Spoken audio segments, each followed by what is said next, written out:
দাঁড়াইয়া দাঁড়াইয়া বিদায় নেয় মাগো, আমার নবীকে খুশি করার জন্য তরবারি লইয়া ঘর থেকে বাহির হলাম।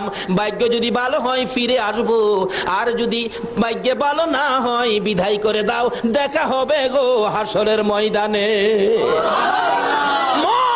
নবীকে খুশি করার জন্য তরবারি হাতে নিয়েছি, যদি ভাগ্য থাকে আসবো, না হয়তো দেখা হবে হাসরের ময়দানে। নবীর সামনে জড়ো হয়ে যায় সকল সাহাবীরা, আমার নবীর চোখের পানিগুলো জর্জর করে পড়তেছে।